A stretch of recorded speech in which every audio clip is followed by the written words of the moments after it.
Oke, kita lanjut ke soal nomor 7. Nah, soal nomor 7 itu ditanya ya, berdasarkan perhitungan apa yang dapat disimpulkan mengenai tingkat pengangguran. Oh ya, sebelumnya tadi di soal sebelumnya dijelaskan bahwa rumus labor force participation rate adalah angkatan kerja dibagi tenaga kerja.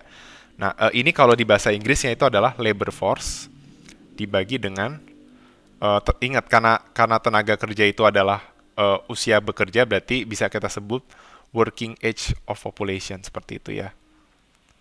Oke. Nah, berarti bagaimana kita menjawab soal nomor 7? Pada dasarnya kita harus mencari dulu tingkat pengangguran. Oke. Nah, karena kita tahu bahwa angkatan kerja adalah mereka yang bekerja dan menganggur, maka pengangguran adalah angkatan kerja dikurang yang bekerja. Nah, kita udah tahu nih angkatan kerjanya itu sebesar 138.085.345,56. Lalu yang bekerja juga kita sudah tahu jumlahnya berapa seperti itu. Di soal kita bisa tahu yang bekerja itu berapa. Nah, yang bekerja itu 131,03 juta penduduk. Maka bisa kita simpulkan bahwa pengangguran itu adalah 7.055.345,56. Ini sudah dibulatkan. Jadi 2 desimal di belakang koma. Ya sudah, penganggurannya 7 juta sekian. Itu dibagi dengan, ingat tingkat pengangguran kan pengangguran dibagi angkatan kerja.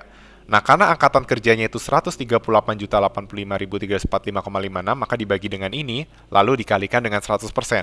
Nah, hati-hati dalam menghitung, karena hasil pembulatannya itu sebesar 5,11%.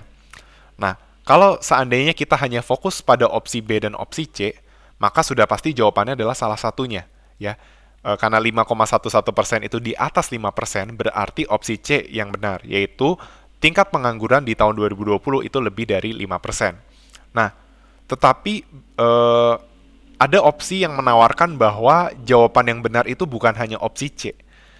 Tentu opsi C dan opsi B tidak bisa secara simultan itu benar, karena mereka keduanya sudah pasti bertentangan. Tetapi ada opsi yang menawarkan jawaban A dan C itu benar. Nah, berarti kita perlu menguji apakah jawaban A itu benar atau salah. Kalau jawaban A salah, berarti kita sudah pasti memilih C sesuai dengan yang ada di kunci jawaban. Sedangkan jika jawaban A itu benar, maka kunci jawabannya juga seharusnya jatuh di opsi E. Nah, opsi A mengatakan bahwa di negara X itu sudah mencapai tingkat penggunaan tenaga kerja penuh. Kalau di bahasa Inggris itu bisa kita sebut dengan full employment. Nah, kita perlu mengetahui bahwa apa itu full employment. Full employment atau tingkat penggunaan tenaga kerja penuh itu bukan berarti dia zero unemployment rate, ya. Bukan berarti sama sekali tidak ada yang menganggur di suatu negara. Nah, ini bicara tentang jenis-jenis pengangguran. Nah, sebenarnya ada 3 jenis pengangguran ya. Ada cyclical, ada frictional unemployment, dan ada structural unemployment. Cyclical dari katanya itu berarti siklus, berarti pengangguran yang terjadi akibat fluktuasi ekonomi, dan kita tahu bahwa fluktuasi ekonomi itu terjadi di jangka pendek atau di short run. Sedangkan friksional itu ketika ada pergeseran ya, misalnya ada orang yang berusaha untuk mencari kerja, ada yang berusaha untuk menyesuaikan sesuai dengan bidang pekerjaannya, sedangkan struktural itu struktur ekonomi berarti ya.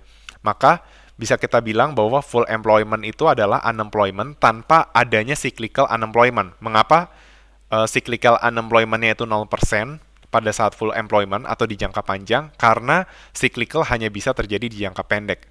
Nah, cyclical unemployment itu bisa kita sebut juga dengan deficient demand unemployment.